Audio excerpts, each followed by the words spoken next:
Hello, I'm Catherine Biarahanga. Let's start with some live pictures coming in from central London, where two rallies are taking place today. These are people gathering for the Unite the Kingdom rally organised by far-right activist Stephen Yaxley-Lennon, also known as Tommy Robinson.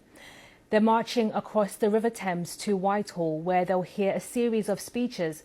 There's also a much smaller counter-demonstration taking place elsewhere in the capital. More than 1,000 police officers have been drafted in. A short time ago, I spoke to our correspondent Daniel Sanford from the rally. Certainly it feels like there's a low number of tens of thousands of people already here. Lots and lots of people flying the Union Jacks of the United Kingdom, but also the St George's flag of England, the Welsh flag and the Saltire of Scotland. It's being billed as a free speech event, but it's really an event which is about being able to speak, people being able to speak their mind about the very, very thorny issue of immigration. Lots and lots of the flags here today with the slogans on like "Stop the boats and send them home," which is clearly a reference to the protests that have been going on all summer against people crossing the channel in small boats and the government policy for dealing with that.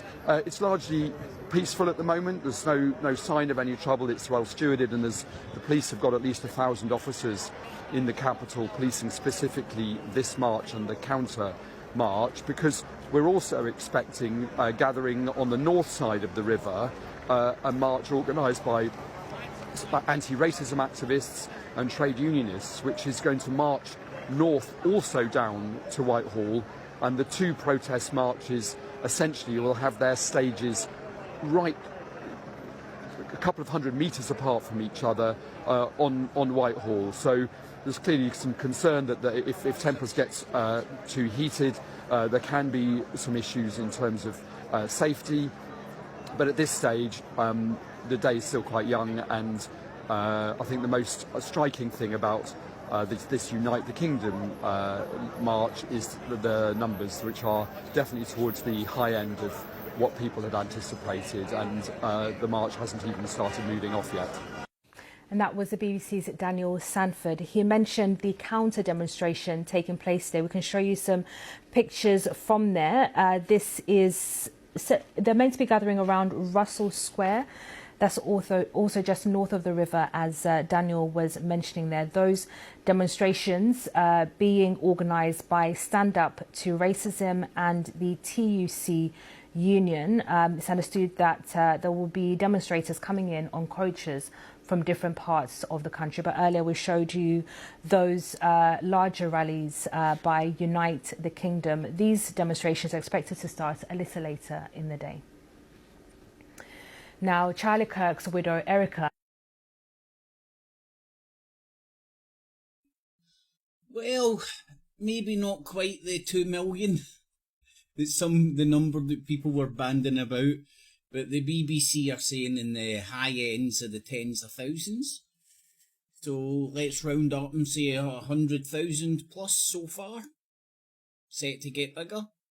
And then we went to the counter-protest, and it was two men and their dog. Like, in comparison, you know. There was no comparison. But the crazy thing is, what came first, the chicken or the egg? The Bobby Robinson or the counter-protest deciding to have their centre stage, their podium at Whitehall, what was she saying, a couple hundred metres away from each other? What bright spark thought that was a good idea? Whoever came up with that idea, again, what came first, the chicken or the egg, the Bobby Robinson or the Jesus sandal wearing hippie? What came first? Because whoever came second is deliberately trying to aggravate the situation and turn it into a fight for whatever reason. I mean, why would Superman set up his stall next to Lex Luthor when Lex Luthor's there punting kryptonite Why would the Teenage Mutant Ninja Turtles set up their stall right next to Shredder or Krang? Fuck, forget the brain baddie's name and Ninja Turtles. Do you get me? Why would anybody set up their stall next to their arch nemesis and all their cult members unless you were actually coaching for a fight? Doesn't make any sense, does it? And I don't agree with any of the fucking groups, man. I'd get fucking kicked out both those groups fucking in seconds. Easy peasy.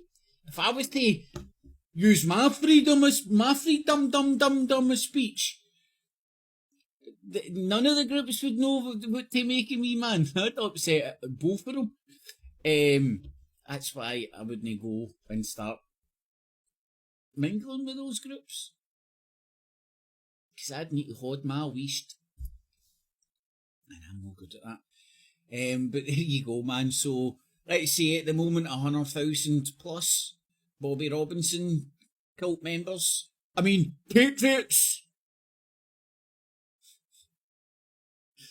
Don't call them far right, or little Hitlers, or fascists. They might say that somebody's going to assassinate them or something. Oh man, how the people who go around calling everybody snowflakes are now turned into the snowflakes like that. Because do you know what I've just done there, right? Because of what's happening down in London, I turned my Twitter on for the first time in ages, and I was just scrolling, and I came across what's happening over in the States, where there's these fucking right-wing lunatics hunting people down who were fucking being idiots over the death of Charlie Kirk. You know, doing stupid shit online, singing and dancing and all that stuff, right? Making jokes and all that stuff. And there's like wee groups of these people now all banding together to hunt them down, figure out who they are, where they're employed and get them fired and all that. You know, these are the same wee bitches that would be moaning about people getting cancelled. Cancel culture! Look at all the snowflakes! Cancel culture! Cancel! And now they're hunting people down to get them fired because they were idiots online. Precisely what they were fucking calling people snowflakes for doing.